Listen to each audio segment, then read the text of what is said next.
শুধু দর্শক বন্ধু, আপনারা দেখছেন একে নিউজ বাংলা। বাসন্তী থানার বড়বাবু, বাসন্তী থানার পুলিশ, তারা কিন্তু অপরাধীদের পক্ষ নিল। কেন এমন কথাটা বলছি?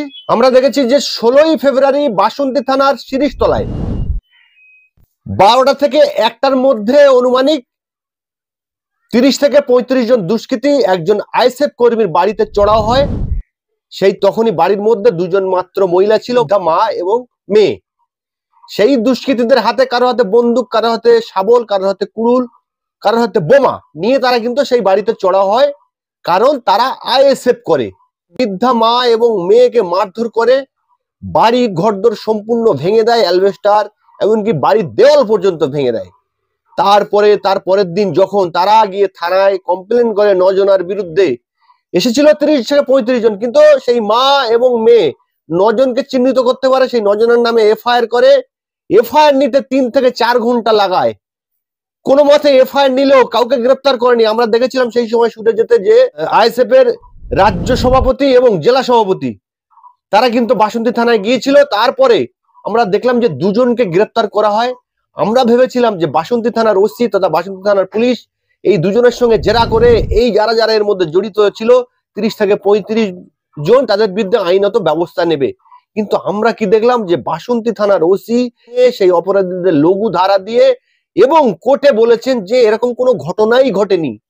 আমরা নিজেরা দেখে এসেছি এবং আপনারা আমাদের চ্যানেলে যারা দেখেছেন যে সেই অসহায় বৃদ্ধা মহিলা তারা কিভাবে রয়েছে, এই সময় তাদের বাড়ির ছাদ তাদের মাথা থেকে উড়ে গিয়েছে।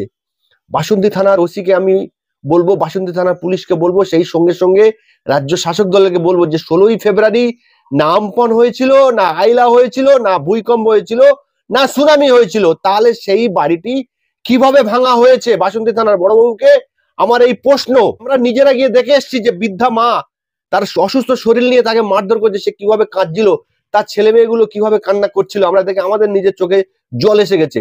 আর আপনি বাসন্তী থানার বড়বাবু, যার জন্য মাইনে নেন, আপনার দায়িত্ব হলো অপরাধীদের ধরে তাদের শাস্তি দেওয়া কিংবা কোর্টে প্রডিউস করা। আমি বাসন্তী থানার বড়বাবুকে একটা কথা বলবো, আপনি যে মাইনেটা নিয়ে যান আপামর পশ্চিমবাংলার সমস্ত জনগণের ট্যাক্সের পয়সায়, সেই পয়সাটা নিয়ে যখন আপনি আপনার বাড়িতে যান, আপনার যদি বাবা মা, আপনার স্ত্রী, ছেলে মেয়ে, তাদেরকে জিজ্ঞাসা করবেন তো যে এই মাইনের পরিবর্তে আমি বাসন্তী শিরিষখালীর এইরকম কাজ আমি করে এসেছি। আমি আশা করব যে আপনার বাবা মা যদি বেঁচে থাকে, আপনার মা যদি বেঁচে থাকে এবং আপনার ছেলে মেয়ে, আপনার স্ত্রীও আপনার এই কাজে সঙ্গ দেবে না। কেননা কোনো বাবা মা চায় না যে আমার ছেলে অসৎ পয়সা ইনকাম করে আমাদেরকে দিক, আমরা সেটাকে ভোগ দখল করি। কোনো ছেলে মেয়ে চায় না যে আমার বাবা অসৎ পয়সা নিয়ে এসে আমাদেরকে দিক, আমরা সেটাতে বিলাসিতা করি। কোনো স্ত্রীও চায় না যে আমার স্বামী অসৎভাবে পয়সা ইনকাম করে এনে আমাদেরকে দিক, আমি বিলাসিতা করি। তো বাসন্তী থানার বড়বাবু, আপনি যেটা করছেন সংবিধানের খেলাপ করছেন। আপনি যে সংবিধানের শপথ নিয়ে কিন্তু তার বিপরীতে যাচ্ছেন, আপনি অপরাধীদের সঙ্গ দিচ্ছেন। এর জবাব, এর উত্তর কিন্তু আপনাকে দিতে হবে। আর সব থেকে বড়, বৃদ্ধা মা এবং মহিলা অসহায় যে অভিশাপ, সেই অভিশাপ থেকে কিন্তু আপনি বাঁচতে পারবেন না। বাচ্চাদের যে অভিশাপ, সেই অভিশাপ থেকে আপনি মুক্ত পাবেন না। আপনাকে একদিন এর মূল্য চোকাতে হবে। আপনি যে গাছ পুঁতছেন, এই গাছের ফল আপনাকে একদিন পেতে হবে। না, পুলিশ অ্যাকচুয়ালি তো ধরতেই চায়নি এবং ওদেরকে থানাতে ডেকে এনে ওদের সঙ্গে কম্প্রোমাইজ করেছে যে আমরা তোমাদের এমন ভাবে কেসটাকে সাজিয়ে দেব যাতে গেলে জামিন হয়ে যাবে, চিন্তার কোনো কারণ নেই। বড়বাবুর উপরে যেহেতু চারিদিকে খবরাখবর আমাদের পার্টির নেতৃত্বরা মানে করছে, প্রেশার করছে, যার কারণে বাধ্য হয়ে ওটা করেছে। ওটাও করতে চায়নি। অ্যাকচুয়ালি বাসন্তী থানা যেভাবে চলছে, এটা একেবারে শাসক দলের আর কি বলবো পার্টি অফিসে পরিণত হয়েছে এবং শাসক দলের গুন্ডা মস্তানদের মানে হেফাজত করা বা তাদেরকে সহযোগিতা করার একটা আস্থানা বলা যায়। মানে যেখানে ঘর যার ভেঙেছে, যে অসহায় পরিবার সেখানে আবেদন নিয়ে গিয়েছে, তার কথা শোনা বাদ দিয়ে যারা আসামি তাদের পক্ষের লোককে পাশে বসিয়ে রেখে তাদের কাছে জেরা করা হচ্ছে, আমার কাছে যা খবর আছে। তো তাদের কাছ থেকে কি আশা করা যেতে পারে? এমনিতেই তো বিচার ব্যবস্থা প্রহসনে পরিণত হয়েছে, কারণ আমি নিজে অনেকগুলো সাক্ষী, ঘটনার সাক্ষী। আমাদের আবু সিদ্দিকের ঘটনা আপনারা কম বেশি জানেন। আমি নিজে কেসটা ডিল করেছিলাম। সেখানে হাইকোর্টের যে বিচারপতি, যিনি একটা সঠিক ন্যায় দেওয়ার দিকে এগিয়ে যাচ্ছিলেন, তার এজলাস চেঞ্জ হয়ে গেল। অমৃত সেনার চেঞ্জ হয়ে গেল, বিচারপতি চেঞ্জ হয়ে যাচ্ছে। আমরা দেখলাম গোটা রাজ্য জুড়ে, রাজ্য দেশব্যাপী, দেশের বাইরেও আন্দোলন হয়েছে আরজি করের তিলোত্তমার ন্যায় বিচারের দাবিতে। বিচার ব্যবস্থা আজকে কোথায়? মানুষ কোথায় যাবে? কোথায় গেলে বিচার পাবে? মানুষ তো আজকে খুব অসহায় অবস্থার মধ্যে দিন গুনছে, খুব আতঙ্কের মধ্যে আছে। কিভাবে বাঁচবে এই দেশে, এই রাজ্যে? শুধু রাজ্য বলবো না, দেশ রাজ্য দুটোতেই এর বাঁচবে কিভাবে? রাজ্যর মুখ্যমন্ত্রী মহিলা, পুলিশ মন্ত্রী মহিলা। সেই মহিলা পুলিশ মন্ত্রী এবং মুখ্যমন্ত্রীর রাজত্বে দুজন মহিলা, নিরীহ মহিলাকে রাত্রে ঘুমাচ্ছিল, মা এবং বৃদ্ধা মা এবং মেয়ে। এবং ঘটনাবশত মা কিন্তু মানে অসুস্থ ছিলেন, তানার রিসেন্ট কোনো একটা অপারেশন হয়েছে তানার শরীরে। বয়স্ক ভদ্র মহিলা, তিনি ভালো করে চলাফেরা করতে পারছিলেন না। তিনি আকুতি মিনতি করেছেন যে আমি কিন্তু অসুস্থ রুগী, আমার শারীরিক কন্ডিশন খারাপ, আমাকে তোমরা বাবা মেরো না। তাকে পর্যন্ত ছাড়েনি। এই মুখ্যমন্ত্রী সোশ্যাল মিডিয়ার মাধ্যমে সবই জানতে পাচ্ছেন।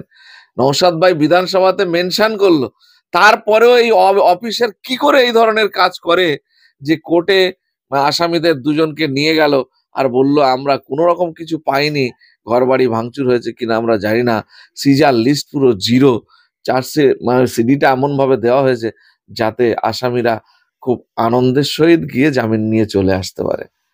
এইভাবে কতদিন আসামিদের তাবেদারি করে আর তৃণমূলের চাটুকারিতা করে নিজেদের মেরুদণ্ড বিক্রি করে আপনারা চলবেন? এই সমাজটাকে অন্ধকারে ডুবিয়ে দেওয়ার যে প্রচেষ্টা, অপপ্রচেষ্টা বলবো, এই অপপ্রচেষ্টার পেছনে এই শিক্ষিত শাসক দলের যে পুলিশ প্রশাসন আছে, আমি এদের কাছে বলবো, আপনারা লেখাপড়া শিখেছেন, পয়সা দিয়ে লেখাপড়া শিখে চাকরি করছেন, আপনাদের মেরুদণ্ডটা সোজা করুন। ভারতবর্ষের সংবিধানকে ন্যূনতম মর্যাদা দেন। আপনাদের উপরে লক্ষ লক্ষ মানুষ নির্ভর করছে, তাদের কিভাবে শান্তিতে বসবাস করবে, বাঁচবে, আপনাদের উপর অনেক কিছু নির্ভর করছে। আপনারা যদি এইভাবে সাধারণ মানুষের যে আর্ত আবেদন, সেটাকে যদি একেবারে অবজ্ঞা করে যারা অত্যাচারী তাদের সাথ দিতে থাকেন, তাহলে অদূর ভবিষ্যতে সাধারণ মানুষের গণ আন্দোলন থেকে আপনারা কিন্তু রেহাই পাবেন না। নিরাপত্তা দেওয়া তো দূরের কথা, যারা অত্যাচারী তাদেরকে সাপোর্ট করছে এবং তাদের সাথ দিচ্ছে, সবথেকে বড় কথা। এর থেকে দুর্ভাগ্যের বিষয় আর কিছু নেই। আর এইভাবে যদি চলতে থাকে, আগামী দিনে এই দেশ তথা রাজ্য কোথায় যাবে আমি ভাবতে পারছি না। এই সরকার বলছে আমরা সংখ্যালঘুদের মসিয়া, আপনারা আমাদেরকে ভোট দেন, আমরা আপনাদের রক্ষা করব, বাঁচাবো। আমরা কি এখানে যারা এই সংখ্যালঘু সম্প্রদায় যারা বসবাস করছে তাদের কি সবসময় বাঁচিয়ে রাখতে হবে? তারা অধিকার নিয়ে মাথা উঁচু করে বাঁচতে পারবে না? এ কোন দেশ, কোন রাজ্য তৈরি হচ্ছে? আমরা এটা ছাড়বো না। নওশাদ ভাই একটু বাইরে আছে, উনি কালকে ফিরবেন। আমরা আলোচনা করছি লোয়ার কোর্টে যা হয়েছে তাতে করে কি স্টেপ নেওয়া যায় এই পুলিশ প্রশাসনের বিরুদ্ধে। এরা যেটা দেখিয়ে যে কিছুই হয়নি, কিন্তু সোশ্যাল মিডিয়ায় ঘর ভাঙা পুরো এখনো জলজল তথ্য আছে এবং এখনো ঘরটি সেই অবস্থায় আছে। এবং এলাকায় যারা ওই বোম মানে ছুড়েছিল সেই সব জিনিসপত্র যারা দেখেছে সেই সাক্ষীও আছে, এলাকার মানুষ সাক্ষী দিতে রাজি আছে। এটা আমরা সহজে ছাড়বো না। বড়বাবুকে নিশ্চয়ই এই এদের কি বলবো, এদের বিবেক বিবেচনা চেতনা এইগুলো সব এরা শেষ করে ফেলেছে। এরা শুধু অর্থ আর শাসক দলের চাটুকারিতা করে কিভাবে নিজেদের পদোন্নতি করব, কিভাবে পদলেহন করব, এই ছাড়া এরা কিছু এই মুহূর্তে আর জানে না। সুতরাং এদের আমি বলবো, শাসক যায় আসে, কিন্তু চাকরি আপনাকে করতে হবে, এটা মাথায় রাখুন। সহজে কিন্তু আপনি ছাড় পাবেন না, এই জনগণ কিন্তু আপনাকে ছেড়ে দেবে না। আর আগামী দিনে কিন্তু আপনার এর জবাবদিহি করার জন্য আপনাকে রেডি থাকতে হবে। আমরা এই মুহূর্তে দেখছি আইনের কি প্রভিশন আছে, হাইকোর্টের লয়ারদের সঙ্গে আমরা কথা বলছি। এই অসহায় পরিবার যাতে ন্যায় পায় তার জন্য কি পদক্ষেপ নেওয়া যায় সেই বিষয়ে আমরা চিন্তা ভাবনা করছি এবং আলাপ আলোচনা করছি। আশা করি এই পরিবার ন্যায় পাবে এবং তাদের যে অসহায় অবস্থার মধ্যে ফেলে দিয়েছে সেখান থেকে তারা অন্তত একটা ন্যায় বিচার পেয়ে মনের সন্তুষ্টি পাবে, এইটুকুনি আমরা আশা রাখছি। দেখুন, একদিকে এলাকার শাসক দলের গুন্ডা বাহিনী, আরেকদিকে প্রশাসন তাদের বিরুদ্ধে। ন্যায় বিচার পাওয়া, তারা তো মানুষ এবং তারা অসহায় গরিব মানুষ। আপনি গিয়েছেন, দেখেছেন, তারা ন্যায় বিচার পাওয়ার আশা করেন আপনি? আমরা চেষ্টা ছাড়ছি না, আমরা আইনের উপর ভরসা রাখবো। আইনের উপর ভরসা না রেখে আপনার উপায়টা কি বলেন? ভরসা রাখবো এবং সেইভাবে আমরা প্রচেষ্টা চালিয়ে যাব, কারণ আইনের উপর ভরসা রাখা ছাড়া আমাদের এই মুহূর্তে আলাদা কোনো উপায় নেই। সঙ্গে সঙ্গে যেটা বলবো, সাধারণ মানুষ যারা এগুলো দেখছেন, আপনারা বিষয় নিয়ে সোচ্চার হন এবং জনমত তৈরি করুন। এই অন্যায়কে রুখে দেওয়ার জন্য প্রয়োজনে রাস্তায় নামতে হতে পারে, তার জন্য আপনারা মনে মনে প্রস্তুত হন। এবং আমার মনে হচ্ছে বৃহত্তর গণ আন্দোলন ছাড়া এই ধরনের সমস্যার সমাধান আগামী দিনে পাবো বলে মনে হয় না। যারা অত্যাচারিত হয়েছে হ্যাঁ, তারা হ্যাঁ। আপনাদের সাথে যোগাযোগ করেছে? নিশ্চয়ই যোগাযোগ রাখছে, কন্টিনিউ। আমরা তাদের সঙ্গে কথা বলছি এবং তারা যাতে মনোবল না হারায় তার চেষ্টা আমরা করছি এবং সেখানে আমরা ইতিমধ্যে গিয়েছি। প্রয়োজনে নওশাদ ভাই নিজে যাবে, ওই পরিবারের সঙ্গে কথা বলবে।